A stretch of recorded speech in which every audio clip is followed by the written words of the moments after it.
Bonjour à tous et bienvenue sur le podcast de l'agence immobilière NewMed où on vous partage tous nos conseils pour votre projet immobilier. Aujourd'hui, je suis avec Kevin, le fondateur de l'agence. Bonjour Kevin. Salut Victor. Tu vas bien? Très bien et toi? Ok, mais ça va. Super. Aujourd'hui, on se retrouve pour un sujet qui est plus que jamais au cœur de toutes les tendances en termes de crédit immobilier. On va parler de renégociation de crédit. D'accord. Voilà. J'imagine que toi, du coup, donc, qui conserve un petit peu, donc en plus de gérant de l'agence, tu as une casquette encore d'agent immobilier. J'imagine que tu es souvent confronté à la question. Oui. Est-ce que tu peux nous expliquer de quoi on parle quand on parle de renégociation de crédit? Renégocier son crédit, ça veut dire, j'ai peut-être fait déjà une acquisition ou alors j'ai fait des travaux et au moment où je les ai faits, il y a eu des conditions liées à ce prêt immobilier. Donc ça peut être au niveau du taux, au niveau de la durée d'emprunt, au niveau de l'assurance. Et en fait, toutes ces conditions-là, parce que c'est des conditions qui sont contractuelles, ça veut dire qu'on peut à un moment donné retourner voir son banquier ou un autre intermédiaire pour dire je veux renégocier ces conditions parce que ma situation a changé ou alors que l'environnement a changé. Le contexte économique a changé. Oui. Typiquement, aujourd'hui, du coup, donc on pourrait adapter ça à la situation actuelle où on se dit les taux peut-être sont un peu moins favorables qu'il y a quelques temps. Et on entend souvent la fameuse phrase qui dit « accepte ton crédit, de toute façon, tu pourras le renégocier ». On est clairement dans le... Oui, cette logique-là, elle est bonne. C'est plus dans le sens, il ne faut pas que le crédit et les conditions du crédit soient un frein pour ton acquisition. Si jamais c'est juste ça le problème, entre guillemets, c'est quelque chose qui peut être revu. Un truc qui ne peut pas être revu, c'est par contre le prix d'achat du bien. Ton appartement, tu l'as acheté 100 000 ou 200 000 euros, ça tu ne peux pas le revoir 10 ans après en disant « Ah non, finalement je l'ai acheté trop cher ». Mais par contre, ton crédit immobilier, tu peux tout à fait dire « Tiens, ce crédit me coûte tant, aujourd'hui, peut-être que je peux le renégocier à ce qui me coûte un peu moins cher par rapport à ce qui était prévu initialement. » Ok, donc je pense que c'est une bonne façon de résumer, donc pour tous ceux qui nous écoutent, de dire que lorsque vous signez le contrat, donc qui vous engage avec la banque sur l'achat de votre bien, rien n'est figé et vous pourrez le renégocier dans les années qui vont venir. Oui, c'est ça. Quand on renégocie, donc t'as anticipé un petit peu ma question, donc quand on renégocie du coup un crédit immobilier, on va négocier les intérêts, on va négocier l'assurance, on va renégocier un petit peu tout ça. Qui est-ce qu'on contacte pour renégocier son prêt immobilier? Alors ça dépend.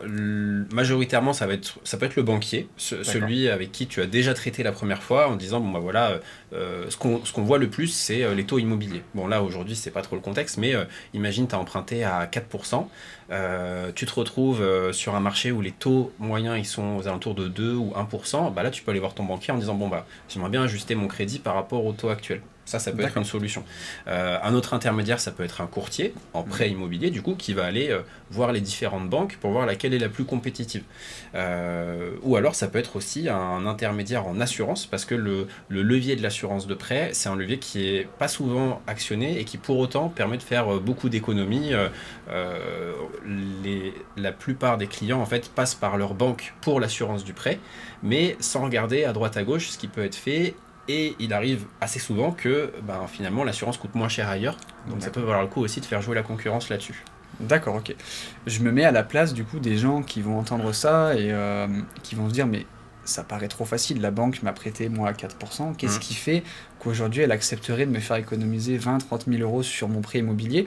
Est-ce que du coup ils ont entre guillemets pas le choix ou est-ce qu'il y a des choses à anticiper au moment de la signature du prêt pour pouvoir le renégocier plus tard?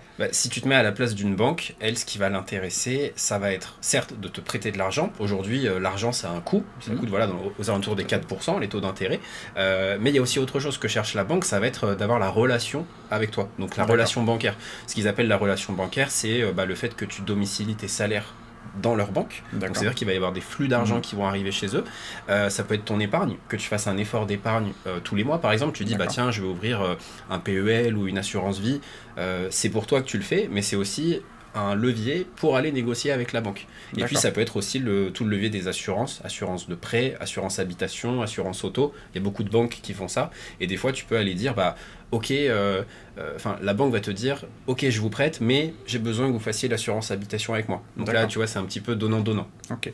Oui, donc contrairement à ce qu'on pense, on a beaucoup plus de valeur que ce qu'on pense pour notre banque. Oui, et du coup, c'est un peu le levier sur lequel tu vas appuyer quand tu vas aller revoir ta banque, de dire, bon, écoutez, je vous ai fait confiance pour l'épargne, pour l'assurance, pour ceci, cela, donc j'aimerais bien que vous fassiez un effort. En fait, c'est une relation commerciale, donc c'est libre à la banque d'accepter ou non de renégocier avec toi. Et du coup, dans le cas où la banque refuse cette renégociation, est-ce qu'on peut aller voir du coup une autre banque pour un rachat de crédit? Est-ce que c'est des choses qui sont complètement différentes, le rachat de crédit et la renégociation, ou est-ce que c'est un peu le même fonctionnement? Alors, il y a certaines différences, mais globalement, c'est le même fonctionnement. Ce qu'il faut te dire quand tu renégocies un crédit, c'est qu'en fait, effectivement, tu rachètes ton prêt à un nouveau taux ou à des nouvelles conditions.